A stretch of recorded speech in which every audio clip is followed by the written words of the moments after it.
Hello and welcome to Kaizen classes. जैसा कि आप जान रहे हैं कि वार्षिक करंट अफेयर्स रिवीजन से संबंधित हम एक नई सीरीज को चला रहे हैं और उसी सीरीज का यह एक वीडियो है। लेकिन उससे पहले आपसे दो बातें। पहली बात यहाँ पर यह है कि हमारा ऑफलाइन सेंटर जो रुड़की के रामनगर में है, वहाँ पर जो हम ऑफलाइन का बैच चलाते हैं, तो अब वहाँ पर जो फ़ी है वो फ़ी रहेगी 799 रुपये प्रति माह। यह तो भी पहली बात। दूसरी बात आपसे यह करनी है कि हम आगे 50 सवाल आपके सामने रखेंगे। अब आपको यह बताना है कि उन 50 सवालों में से आपको कितने ऐसे सवाल लग रहे हैं जो महत्वपूर्ण हो सकते हैं। और दूसरी बात यहाँ पर यह भी है कि आपको यह भी बताना है कि अगर हम कुछ सवालों को शामिल ना करते तो शायद हमारा काम चल जाता है। तो चलिए, यह हम आप पर छोड़ते हैं, लेकिन उसके लिए आपको हमारे साथ बने रहना होगा अंत तक। तो चलिए हम बढ़ते हैं अपने पहले सवाल की ओर। ये रहा हमारा पहला सवाल है यहाँ पर कि अक्टूबर 2024 में कोयले से विद्युत उत्पादन बंद करने वाला पहला देश कौन बना। जी हाँ, इसको याद रखिएगा, कोयले से विद्युत उत्पादन बंद करने वाला। तो जो पहला देश है वो कौन बना है, वह देश है यूनाइटेड किंगडम। जी है, ये सही जवाब है। और देखिए काफी इंटरेस्टिंग है इसकी व्याख्या के अंतर्गत यहाँ पर हम देख रहे हैं कि यूके ने 1 अक्टूबर 2024 को अपने अंतिम कोयला आधारित विद्युत संयंत्र को बंद कर दिया। इस तरीके से क्या हुआ कि देश में कोयले से चलने वाली बिजली का 142 साल का इतिहास वह क्या हो गया, वह समाप्त हो गया। इतना ही नहीं, जैसे कि अभी हम देख रहे हैं कि G7 की मीटिंग चल रही है और वह कहाँ चल रही है, कनाडा में। तो यहाँ पर यह भी महत्वपूर्ण है कि यूके कोयला बिजली को चरणबद्ध तरीके से समाप्त करने वाला पहला G7 देश भी बन गया है। तो चलिए, ये रहा पहला सवाल। दूसरा सवाल जो यहां पर यह कह रहा है कि अक्टूबर 2024 में प्रधानमंत्री मुद्रा योजना की ऋण सीमा को 10 लाख से बढ़ाकर कितनी कर दी गई है। मतलब ऋण सीमा को बढ़ाया गया है और 10 लाख से बढ़ाकर कितनी कर दी गई है। तो यहां पर आपको दिख रहे हैं 4 विकल्प। इन 4 विकल्पों में से सही जवाब है ऑप्शन सी, 20 लाख रुपए। जी हां, जरा हम देख लेते हैं इसकी व्याख्या। तो यहां पर यह है कि प्रधानमंत्री मुद्रा योजना के तहत मुद्रा ऋण की मौजूदा सीमा को 10 लाख रुपए से बढ़ाकर कितना कर दिया गया है, 20 लाख रुपए कर दिया गया है। और यह जो वृद्धि है तो मुद्रा योजना के समग्र उद्देश्य को प्रोत्साहन देने की एक और सकारात्मक पहल है और यह वृद्धि विशेष रूप से उभरते उद्यमों के लिए लाभकारी है। रही बात मुद्रा की, तो इसका फुल फॉर्म देखिए, micro units development and refinance agency limited. Next सवाल यहां पर यह कह रहा है कि पुस्तक रतन टाटा ए लाइफ के लेखक कौन है। तो ये पुस्तक काफी महत्वपूर्ण हो सकती है हमारे लिए, इसलिए हो सकती है क्योंकि रतन टाटा का निधन हुआ था 2024 में। तो ये काफी महत्वपूर्ण हो सकता है। तो यहां पर है कि अगर हम इस पुस्तक के लेखक की बात करें तो इसके लेखक हैं थॉमस मैथ्यू। अगला सवाल यहां पर यह है कि अक्टूबर 2024 में खेल मंत्रालय ने किस पुरस्कार को बंद कर दिया। देखिए, अब महत्वपूर्ण है या नहीं ये आप अपने मन से पूछ सकते हैं। तो अगर हम इसके विकल्प की बात करें तो यहां विकल्प आपके सामने दिया गया है। तो किसे बंद किया गया, तो बंद किया गया option D, major Dhyanchand lifetime पुरस्कार। और रही बात इसकी व्याख्या की, तो व्याख्या के अंतर्गत हम यहां पर यह देख रहे हैं कि अक्टूबर 2024 में खेल मंत्रालय ने ध्यानचंद लाइफ टाइम अचीवमेंट पुरस्कार को बंद कर दिया। तो फिर क्या लाया है, तो इसके स्थान पर अब अर्जुन लाइफ टाइम अचीवमेंट पुरस्कार यह दिया जाएगा। और यह फैसला क्यों लिया गया, तो राष्ट्रीय खेल पुरस्कारों को सुव्यवस्थित करने के प्रयास का यह हिस्सा है। और सबसे महत्वपूर्ण बात यहां पर यह है कि ध्यानचंद लाइफ टाइम अचीवमेंट पुरस्कार 2002 ईस्वी में स्थापित किया गया था और यह उन खिलाड़ियों को दिया जाता था जिन्होंने ओलंपिक, पैरा ओलंपिक, एशियाई और राष्ट्रमंडल खेलों में उत्कृष्ट प्रदर्शन किया हो। तो अब हमें यह पता चल गया है कि ध्यानचंद लाइफ टाइम अचीवमेंट पुरस्कार वो कब तक दिया गया, वो दिया गया 2024 तक। चलिए, अगला सवाल यहां पर यह कि अक्टूबर 2024 में ग्लोबल फाइनेंस पत्रिका द्वारा शीर्ष केंद्रीय बैंकर का दर्जा किसे दिया गया। तो वह दिया गया, जो कि आप विकल्प देख रहे हैं, तो इन विकल्पों में से जो उपयुक्त विकल्प है वह है शक्तिकांत दास। अब रही बात इसकी व्याख्या की, व्याख्या के अंतर्गत हम यहां पर यह देख रहे हैं कि आरबीआई के गवर्नर शक्तिकांत दास को अमेरिका की पत्रिका नाम क्या है, ग्लोबल फाइनेंस। तो इस ग्लोबल फाइनेंस ने शीर्ष केंद्रीय बैंकर का दर्जा दिया है, महत्वपूर्ण है। अगला सवाल देखिए, यहां पर आप पेंटिंग भी देख रहे हैं। तो देखिए इसमें यहां पर क्या है कि अक्टूबर 2024 में प्रधानमंत्री मोदी ने रूस के राष्ट्रपति को कौन सी पेंटिंग उपहार में दी। जी हां, ये जो पेंटिंग आप दिख रहे हैं, तो यहां पर अलग अलग पेंटिंग के नाम है, लेकिन इसमें सही जवाब है ऑप्शन बी, सोहराई। जी हां, सोहराई की अगर हम बात करें तो कहां से संबंधित है, तो यह झारखंड से संबंधित है। सोहराई पेंटिंग झारखंड की पारंपरिक लोक कला है और झारखंड में भी यह कहां प्रचलित है, हजारीबाग जिले में प्रचलित है। और अगर हम इसकी अन्य विशेषताओं को देखें तो इसके अंतर्गत हम यहां पर यह देख रहे हैं कि यह मुख्य रूप से मिट्टी के घरों की दीवारों पर बनाई जाती है और खासकर जो आदिवासियों का त्योहार है सोहराई, उस त्योहार के दौरान। और यह कला महिलाओं के द्वारा बनाई जाती है। और इसमें क्या बनाया जाता है, तो इसमें जानवरों, पौधों और अमूर्त प्रतीकों का चित्रण किया जाता है। अगला सवाल यहां पर यह है कि 5वें राष्ट्रीय जल पुरस्कार 2023 में सर्वश्रेष्ठ राज्य का पुरस्कार किसे मिला। याद रखिएगा 5वें राष्ट्रीय जल पुरस्कार 2023 में तो सर्वश्रेष्ठ राज्य का पुरस्कार किसे मिला है? ऑप्शन सी, ओडिशा को मिला है। अगला सवाल यहां पर है कि भारत का दूसरा, जी हां क्या बात हो रही है, सेकंड, दूसरा सबसे बड़ा तितली विविधता केंद्र कौन सा घोषित किया गया है? तो अगर यहां पर देखिए तो इसका सही जवाब है option B, Kaziranga national park. Kaziranga national park कहां पर है? तो यह नेशनल पार्क है असम में। जी हां, वो हमने देख लिया। अब यहां पर एक बात यह है कि इस जो काजीरंगा राष्ट्रीय उद्यान है यहां पर 446 से अधिक तितली प्रजातियों का यह घर है। सवाल तो यह भी उठता है कि अगर दूसरा काजीरंगा है तो पहला कौन सा है? तो भारत का पहला सबसे बड़ा तितली विविधता केंद्र वो है बनेरघट्टा जैविक उद्यान, जो कहां पर है? जो बेंगलुरु में स्थित है और यह पार्क 2006 में स्थापित किया गया था। सवाल यहां पर यह है कि मेरा हाउ चोंगबा महोत्सव कहां मनाया गया? तो यह कहां मनाया गया? ऑप्शन बी, मणिपुर में। याद रखना है इन सारी चीजों को।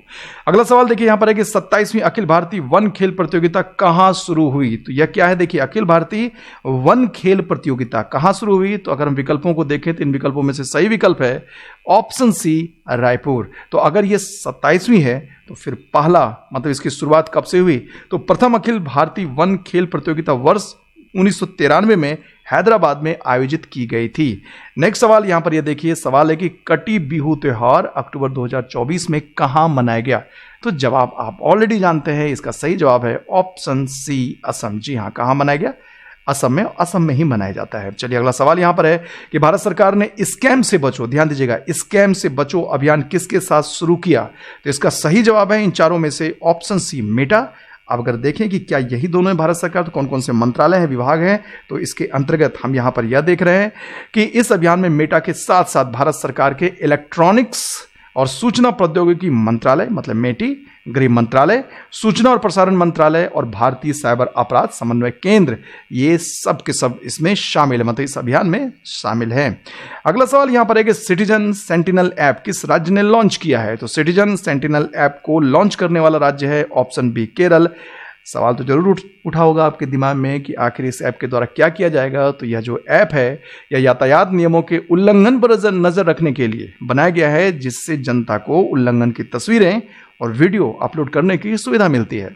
अगला सवाल अगर हम इसमें देखें तो यह कह रहा है कि दुबई में वैश्विक अनुसंधान केंद्र कौन सा IIT शुरू करेगा? ध्यान दीजिएगा कहां पर, एक तो दुबई में क्या है वैश्विक अनुसंधान केंद्र, तो कौन सा IIT है? वो IIT है IIT मद्रास। लेकिन यह जो वैश्विक अनुसंधान केंद्र या जो शुरू किया जाएगा उसमें आखिर होगा क्या? तो इस केंद्र का मुख्य ध्यान देखिए किस पर होगा? आर्टिफिशियल इंटेलिजेंस, डेटा विज्ञान, रोबोटिक्स और टिकाऊ ऊर्जा जैसे क्षेत्रों में अनुसंधान और नवाचार पर होगा, रिसर्च एंड डेवलपमेंट पर होगा। सवाल देखिए यहां पर यह पूछा जा रहा है कि किस राज्य के अस्पतालों में पिंक अलार्म, जी हां क्या है, पिंक अलार्म लगाए गए हैं? तो वह कौन सा राज्य है? वह राज्य है मध्य प्रदेश। जी हां, इसमें यहां यह भी है कि यह जो पहल की गई है पिंक अलार्म की, यह महिला कर्मचारियों की सुरक्षा के लिए की गई है और विशेषकर किस जिले में? तो दतिया जिले के सरकारी अस्पताल और मेडिकल कॉलेज में। क्या नाम है? Pink alarm. नेक्स्ट क्वेश्चन देखिए यहां पर यह पूछा जा रहा है कि अक्टूबर 2024 में 50 अंतर्राष्ट्रीय गोल करने वाली पहली भारतीय महिला फुटबॉलर कौन बनी? काफी महत्वपूर्ण है। तब देखिए इन चारों में से अगर हम देखें तो सही विकल्प अगर आप देखिए तो सही विकल्प कौन सा है? वह है बाला देवी। तो चलिए ये बात तो अब क्लियर हो गई कि जो बाला देवी है वह क्या है? वह भारतीय महिला फुटबॉलर है और उसमें भी महत्वपूर्ण यहां पर यह है कि यह भारत की पहली भारतीय महिला फुटबॉलर है जिन्होंने 50 अंतर्राष्ट्रीय गोल किया है। नेक्स्ट सवाल यहां पर है कि आर्थिक स्वतंत्रता सूचकांक 2024 में भारत कौन से स्थान पर है? तो वह स्थान कौन सा है? ऑप्शन बी, 84वें पर।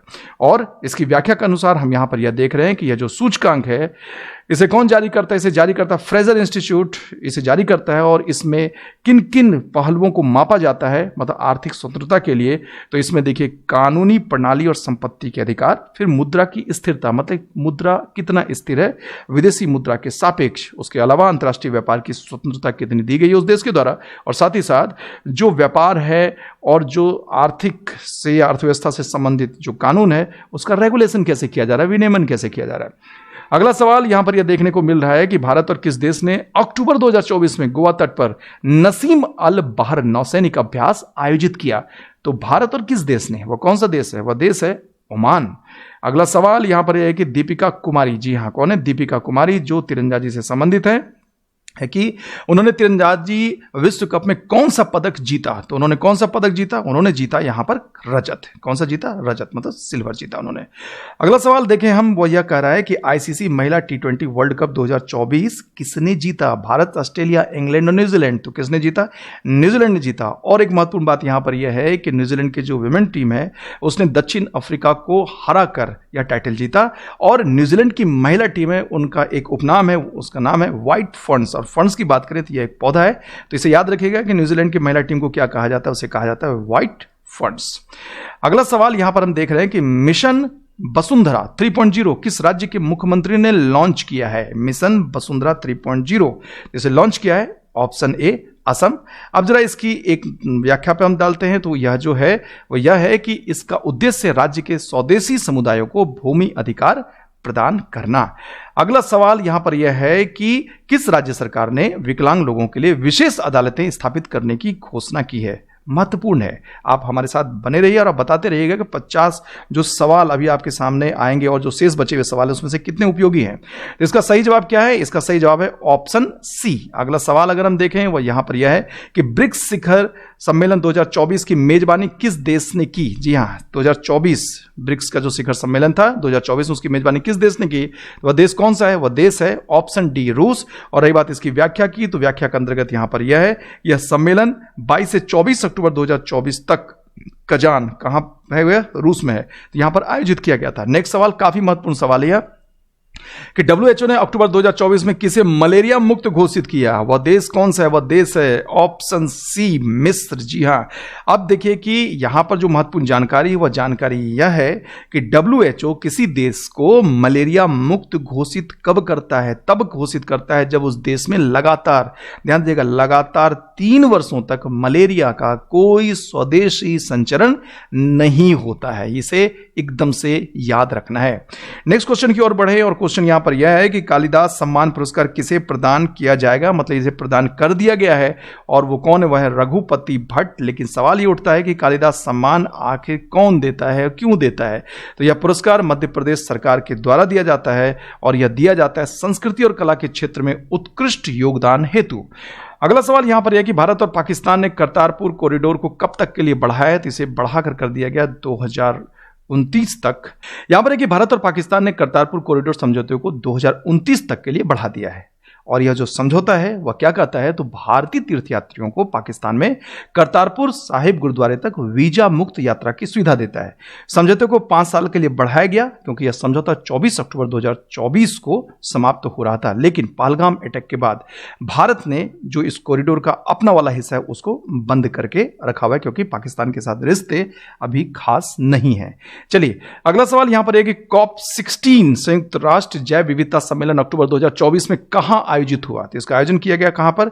कोलंबिया में। अगला सवाल यहां पर है कि एडीबी का 69वां सदस्य अक्टूबर 2024 में कौन बना? तो ये जो 4 विकल्प दिख रहे हैं, 4 विकल्पों में से सही जो जवाब है वह जवाब कौन सा है? वह है इजराइल। जी हां, इजराइल बना एडीबी का 69वां सदस्य। एक नजर एडीबी पर, तो एडीबी पर मतलब हम बात करें एशियाई विकास बैंक की, और यह एशिया प्रशांत क्षेत्र पर केंद्रित एक क्षेत्रीय बहुपक्षीय संस्था है। उसके अलावा यह सामाजिक और आर्थिक विकास को बढ़ावा देने के लिए जो उसके मेंबर कंट्रीज हैं उसको वह ऋण देता है, और इसकी स्थापना कब हुई? वर्ष 1966 में। इसका मुख्यालय मनीला। मनीला कहां पर? फिलीपींस में। अगला सवाल, बिहार में पहला ड्राई पोर्ट कहां स्थापित किया गया? जी हां, ड्राई पोर्ट की बात हो रही है, और वह कहां स्थापित किया गया? उसे स्थापित किया गया बिहटा में। एक नजर इसकी व्याख्या पर, तो देखिए यहां पर क्या है कि इसका अन्य नाम है बिहटा इनलैंड कंटेनर डिपो। उसके अलावा जो मुख्य तथ्य वह यह है कि यह ड्राई पोर्ट राज्य में निर्यात को बढ़ावा देने, मतलब बिहार राज्य में निर्यात को बढ़ावा देने और औद्योगिक विकास को गति देने के लिए स्थापित किया गया है। उसके अलावा जो ड्राई पोर्ट है वह क्या होता है, उसे जरा ध्यान से सुनिए। पहली बात यहां पर यह है कि यह अंतर्देशीय कंटेनर डिपो होता है, और यह एक रसद सुविधा है जो बंदरगाह या हवाई अड्डे से दूर स्थित होती है। मतलब यहां पर यह है कि मान लीजिए यह बंदरगाह है या मान लीजिए हवाई अड्डा है, तो यह दूर कहीं यहां पर यह ड्राई पोर्ट होता है। यह करता क्या है? तो यह माल ढुलाई, भंडारण और वस्तुओं के परिवहन की सुविधा प्रदान करता है, जिससे चाहे वो वस्तु को बाहर ले जाना हो या बाहर से वस्तुएं अंदर आनी हो, मतलब ये निर्यात और आयात का प्रबंधन उसको यह आसान करता है। तो यह है ड्राई पोर्ट। चलिए अगला सवाल यहां पर यह कि किस भारतीय महिला हॉकी खिलाड़ी ने अक्टूबर 2024 में संन्यास लिया। जी हां, बहुत महत्वपूर्ण सवाल, क्योंकि इससे संबंधित जो एक तथ्य है वह भी काफी महत्वपूर्ण है। इसका सही जवाब है ऑप्शन बी, रानी रामपाल। और देखिए इसकी व्याख्या यहां पर यह है कि रानी रामपाल को क्या कहा जाता है, भारतीय हॉकी की रानी। तो बताइए महत्वपूर्ण है या नहीं है? महत्वपूर्ण है। चलिए अगला सवाल यहां पर यह कह रहा है कि किसमें पशुधन गणना अभियान का शुभारंभ किसने किया। तो चलिए ठीक है, श्री राजीव रंजन सिंह, यहां पर यह जवाब हो जाएगा। लेकिन महत्वपूर्ण जो तथ्य है, वो महत्वपूर्ण तथ्य यहां पर यह है कि पशुधन जनगणना की शुरुआत कब हुई? 1919 में हुई थी। और इसे हर 5 साल में आयोजित किया जाता है। क्या? हर 5 साल में आयोजित किया जाता है। अब जो यहां पर पशुधन की जनगणना की जाएगी उसमें क्या क्या शामिल किया जाएगा उसको देखिए। तो ये देख रहे हैं आप, पूरे सारे के सारे जानवरों को यहां पर नाम दिए गए हैं। तो इन सहित जो 15 पशुधन प्रजाति है उनके डेटा को एकत्र करने की बात इस पशुधन जनगणना में की गई है। अगला सवाल यहां पर यह कह रहा है कि एशियाई सुनहरी बिल्ली की पुनः पुष्टि अक्टूबर 2024 में कहां की गई। जी हां, कहां की गई? ये जो 4 विकल्प दिख रहे हैं इसमें से यह जो ऑप्शन बी है यह सही है, मानस राष्ट्रीय उद्यान। अब यह कहां पर है? यह है असम में। चलिए अगला सवाल यहां पर यह कह रहा है कि विशेष शिक्षा जोन बनाने की घोषणा किस राज्य ने की है। वह राज्य कौन सा है? वह है उत्तर प्रदेश। तो अब दिमाग में तो यह बात आनी चाहिए कि आखिर क्यों किया है। तो देखिए यहां पर यह कि उत्तर प्रदेश सरकार ने उच्च शिक्षा को बढ़ावा देने के लिए कितने, जी हां, कितने जिलों में? 6 जिलों में विशेष शिक्षा जोन स्थापित करने की घोषणा की है। और ये 6 जिले कौन कौन से हैं? तो पहला लखनऊ, दूसरा गोरखपुर, तीसरा अयोध्या, चौथा आगरा, पांचवां गौतम बुद्ध नगर और छठा बुंदेलखंड। और यह जो जोन है तो यह साक्षरता दर, बुनियादी ढांचा, प्रति व्यक्ति आय और युवा आबादी जैसे कारकों पर आधारित होगी। बात हो रही है विशेष शिक्षा जोन की। चलिए सवाल है यहां पर कि प्रधानमंत्री मोदी ने C-295 सैन्य विमान विनिर्माण परिसर का उद्घाटन कहां किया। तो चलिए पहले हम देख लें चारों विकल्पों को। एक हम पुणे, दूसरा नागपुर, तीसरा वडोदरा, चौथा अहमदाबाद। तो सही विकल्प है इसमें वडोदरा। अब इसकी देखें व्याख्या के अंतर्गत हम यहां पर देख रहे हैं कि C-295 या C-295 कार्यक्रम के तहत कुल कितने 56 विमान हैं। जी हां, जिनमें से 16 स्पेन से सीधे किसके द्वारा डिलीवर किए जा रहे हैं? एयरबस के द्वारा। बाकी के बचे कितने? 40। तो इसे भारत में बनाया जाना है और इन 40 विमानों को भारत में बनाने की जिम्मेदारी किसके ऊपर है? Tata advance systems limited. यह है इससे संबंधित महत्वपूर्ण तथ्य। अगला सवाल यहां पर है कि वर्धा वन्यजीव अभ्यारण्य, देखिएगा ध्यान से, जो एशियाई शेरों का दूसरा घर बनेगा, किस राज्य में है? तो वह है ऑप्शन बी, गुजरात। एक नजर वर्धा वन्यजीव अभ्यारण्य पे। यहां पर है कि वर्धा वन्यजीव अभ्यारण्य गुजरात के पोरबंदर जिले में पोरबंदर शहर के पास स्थित है और इसे 1979 में 1979 में अभ्यारण्य घोषित किया गया था। और यह अभ्यारण्य देखिए कितने क्षेत्र में यह फैला हुआ है, 192.31 वर्ग किलोमीटर क्षेत्र में इसका विस्तार है और इसमें विभिन्न प्रकार की वनस्पतियां और जीव पाए जाते हैं। अगला सवाल यहां पर है कि किस देश ने चीन की बेल्ट एंड रोड पहल अस्वीकार कर दी। तो वह देश कौन सा है? वह देश है ब्राजील। जी हां, भारत ने भी अस्वीकार किया है। रही बात चीन की इस बेल्ट एंड रोड पहल की, तो देखिए यह क्या एक षड्यंत्र है। और इस षड्यंत्र की बात करें तो चीन ने इसकी शुरुआत कब की थी? 2013 में की थी, जो उसकी महत्वाकांक्षी वैश्विक बुनियादी ढांचा विकास रणनीति है। लेकिन वह सब कुछ नहीं है, वह एक पूरी तरीके से साम्राज्यवादी उसकी नीति का एक हिस्सा है। अब इसका उद्देश्य, जैसा कि चाइना बताता है, वह यह है कि एशिया, अफ्रीका और यूरोप के बीच व्यापार और कनेक्टिविटी को बढ़ावा देना है, जिसमें भूमि और समुद्री मार्गों के नेटवर्क का निर्माण शामिल है। सारी बातें झूठ है, कुछ नहीं है ऐसा। चलिए अगला सवाल यहां पर जो है वह क्या कह रहा है? वह यह कह रहा है कि देश का पहला राइटर्स विलेज अक्टूबर 2024 में कहां उद्घाटित हुआ। जी हां, क्या नाम है? Writers village. तो ये देख रहे हैं हिमाचल प्रदेश, उत्तराखंड, अरुणाचल प्रदेश और गोवा। इसका सही जवाब है ऑप्शन बी, उत्तराखंड। अब देखिए यहां पर क्या है कि उत्तराखंड के जो थानो गांव कहां पर है? देहरादून। तो यहां पर इसको बनाया जाएगा, मतलब बात हो रही राइटर्स विलेज की। तो और इसमें क्या क्या सुविधाएं होंगी, उन सुविधाएं देखिए। पहले यहां पर एक लेखन कॉटेज, मतलब लिखने के लिए एक कॉटेज है। उसके अलावा संजीवनी वाटिका, जिसमें कि आप खुद को हील कर सके, खुद को सही कर सके। उसके अलावा नक्षत्र और नवग्रह वाटिका, उसके अलावा पुस्तकालय और कला गैलरी, योग और ध्यान केंद्र और चर्चा केंद्र एवं सभागार और गंगा और हिमालय संग्रहालय। तो यह है राइटर्स विलेज। अगला सवाल यहां पर देखिए, सवाल यह कि बैलन डी ओर 2024 का विजेता किसे घोषित किया गया और किससे संबंधित है? यह संबंधित है फुटबॉल से। जी हां, इसे याद रखिएगा, किससे संबंधित है? यह फुटबॉल से संबंधित है। तो यहां जो आपको 3 विकल्प दिख रहे हैं और ये रहा चौथा विकल्प। तो चौथा विकल्प यह सही है, रोड्रिगो हर्नांडेज कैस्केंटे। और ये कहां के हैं? तो ये हैं स्पेन के। अगला सवाल यहां पर यह है कि city with the best public transport का पुरस्कार किसे मिला? City with the best public transport, तो इसका सही जवाब है ऑप्शन डी, भुवनेश्वर। अगला सवाल, दुनिया का सबसे प्रदूषित शहर कौन बन गया है? तो ये जो विकल्प देख रहे हैं, इस विकल्प में हुआ ये कि पहले तो था लाहौर, लेकिन अब लाहौर को पीछे करते हुए आगे कौन आ चुका है? वह है दिल्ली। तो इसका सही जवाब है दिल्ली। चलिए अगला सवाल है कि प्रधानमंत्री मोदी ने भारत की पहली, ध्यान दीजिएगा, हेली एम्बुलेंस सेवा संजीवनी का शुभारंभ कहां किया है? तो ये पहला है, तो इसे शुभारंभ कहां किया गया? इसका शुभारंभ क्या है? ऋषिकेश में, ताकि स्वास्थ्य सुविधाओं की पहुंच दूर दूर तक हो सके। नेक्स्ट देखिए यहां पर यह कि मानवयुक्त स्पेसशिप क्या है? सेंझाओ 19 किस देश ने लॉन्च किया है? तो नाम से ही स्पष्ट है, और इसका सही जवाब है ऑप्शन बी, चाइना। सेंझाओ 20 भी, इसे भी लॉन्च किया जाना है, और यह जो लॉन्च किया जाएगा उसी में यह बात कही जा रही है कि पाकिस्तान के जो अंतरिक्ष से संबंधित एक व्यक्ति, उसे भी अंतरिक्ष में ले जाएगा। कौन? चीन। तो यहां पर चीन और पाकिस्तान दोनों क्या हो रहे हैं? भाई भाई। चलिए अगला सवाल यहां पर है कि अक्टूबर 2024 में किस महिला फुटबॉलर को बैलन डी ओर पुरस्कार मिला है? इसका सही जवाब क्या है? इसका सही जवाब है एताना बोनमाती, और ये भी किससे है? ये भी संबंधित है स्पेन से। याद रखिएगा, ये नाम याद रखिएगा, और सबसे बड़ी बात यहां पर यह है कि यह अवार्ड जो है यह किससे संबंधित है? जैसा कि मैंने पहले भी बताया था, फुटबॉल खेल से संबंधित है। नेक्स्ट सवाल यहां पर यह कह रहा है कि श्रुबला महोत्सव हाल ही में कहां मनाया गया? तो यह कहां मनाया गया? यह मनाया गया ऑप्शन बी, लद्दाख में। अगला सवाल यहां पर यह कह रहा है कि 1 नवंबर 2024 को one district one product wall का उद्घाटन पीयूष गोयल ने कहां किया? ये 4 विकल्प दिख रहे हैं, इस 4 विकल्प में से हम देखें तो इसका उद्घाटन कहां किया? तो इसका उद्घाटन किया रियाद में। और यहां पर अगर हम इसकी व्याख्या देखें तो यहां पर यह है कि जो हम जानते हैं कि वन डिस्ट्रिक्ट वन प्रोडक्ट, यह किससे संबंधित है? तो यह संबंधित है स्थानीय उत्पाद को प्रोत्साहन देने से संबंधित। तो रियाद में खोलने का यहां पर यह है कि इसमें सरकार का लक्ष्य है अंतर्राष्ट्रीय मंचों पर स्थानीय उत्पादों को बढ़ावा देना, जिससे भारत भर के विभिन्न जिलों को मेड इन इंडिया हब में बदला जा सके।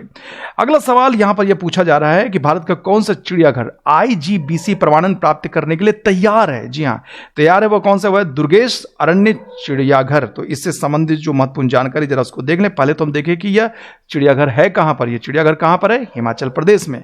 अब रही बात, यह जो प्रमाणन मिला है, मतलब भारतीय हरित भवन परिषद IGBC प्रमाणन मिला है, देखिए यह क्या है? तो यह जो सर्टिफिकेशन दिया जाता है वह देश में संरक्षण प्रयासों के लिए यह एक मिसाल कायम करते हुए, ध्यान दीजिएगा, उसके बाद टिकाऊ और पर्यावरण के अनुकूल जो बुनियादी ढांचा है के लिए चिड़ियाघर की प्रतिबद्धताओं को मान्यता देती है। मतलब एक ऐसा चिड़ियाघर जहां पर कि जो बुनियादी ढांचा है वो पर्यावरण के अनुकूल है, वह टिकाऊ है, तो उसे जो IGBC है, भारतीय हरित भवन परिषद, वो उसे प्रमाण पत्र देता है, सर्टिफिकेशन उसका करता है। और यही सर्टिफिकेशन किया गया दुर्गेश अरण्य चिड़ियाघर का। भारतीय हरित भवन परिषद की अगर हम बात करें तो यह भारतीय उद्योग परिसंघ मतलब CII का हिस्सा है, और इसका गठन कब किया गया? वर्ष 2001 में किया गया। और यह भारत की प्रमुख प्रमाणन संस्था है, जो मुख्य रूप से जो भवन है, जो बुनियादी ढांचा है, वह कितना पर्यावरण के अनुकूल है उसके हिसाब से वह उसका सर्टिफिकेशन करती है। नेक्स्ट क्वेश्चन यहां पर यह है कि वज्र प्रहार अभ्यास का 15वां संस्करण भारत और किस देश के बीच नवंबर 2024 में शुरू हुआ? ये 4 विकल्प 3 आपको दिख चुके हैं, और ये रहा चौथा। तो अगर हम इसके देखें तो यह है अमेरिका। याद रखिएगा, वज्र प्रहार अभ्यास भारत और अमेरिका के बीच में। फिर उसके बाद अगर हम देखें तो अंतिम के 3 सवाल हैं, और ये रहा उस लिहाज से तीसरा सवाल कि भारत का पहला एनालॉग स्पेस मिशन कहां से लॉन्च हुआ? इसका सही जवाब क्या है? Option C, Leh. और रही बात इसकी व्याख्या की, और व्याख्या के अंतर्गत यहां पर यह देखना है कि क्या होता है एनालॉग मिशन। तो आप इस बात को समझिए कि जो एनालॉग मिशन होता है वह पृथ्वी के वातावरण में एक ऐसा क्षेत्र परीक्षण होता है जो चरम अंतरिक्ष स्थितियों की नकल करते हैं। जैसे अंतरिक्ष में स्थिति होती है, ठीक वैसी ही स्थितियां बनाई जाती है पृथ्वी के जिस वातावरण से हम कहते हैं एनालॉग मिशन। और एनालॉग मिशन जो है वो वैज्ञानिकों को और इंजीनियरों को, जो इंजीनियर्स होते हैं, उनको इस समझने में वो काफी मदद करते हैं कि अंतरिक्ष जैसी परिस्थिति में मनुष्य, रोबोट और तकनीक किस तरह से वो रिएक्ट कर सकते हैं, वो उनको समझने में मदद करता है। ठीक है, अगला सवाल यहां पर है कि बिहार के किस जिले में राज्य का दूसरा टाइगर रिजर्व स्थापित किया जाएगा? ऑप्शन देखिए, कैमूर, वाल्मीकि नगर, गया और भागलपुर। तो इसका सही जवाब है ऑप्शन ए, कैमूर। और यहां पर हम इससे संबंधित एक और बात वह यह है कि बिहार में वर्तमान में वाल्मीकि टाइगर रिजर्व एकमात्र टाइगर रिजर्व है। और यह हम बढ़ रहे हैं अपने अंतिम सवाल की ओर। सवाल यहां पर यह है कि WWF की रिपोर्ट के अनुसार 1970 के बाद से वैश्विक वन वन्यजीव जनसंख्या में कितने प्रतिशत गिरावट आई है? तो इसका सही जवाब है ऑप्शन सी 73%। जिस WWF की हम यहां पर बात कर रहे हैं उसके अनुसार world wide fund for nature, ये तो गया WWF, इसे 1961 में स्थापित किया गया और एक स्विस आधारित अंतर्राष्ट्रीय गैर सरकारी संगठन है जो जंगल संरक्षण और पर्यावरण पर मानव प्रभाव को कम करने के क्षेत्र में क्या करता है या काम करता है। तो इस तरीके से अपने आज के इस वीडियो में हमने कुल 50 प्रश्नों को देखा। अगर आप अंत तक बने हुए हैं तो आप कृपया करके कमेंट सेक्शन में बात जरूर कहें कि आपको ऐसे कितने सवाल लग रहे हैं जो परीक्षा के लिए उपयोगी हो सकते हैं। तो इसके साथ ही हम इस वीडियो को यहीं पर समाप्त करते हैं, फिर मिलेंगे नए प्रश्नों के साथ। नमस्कार।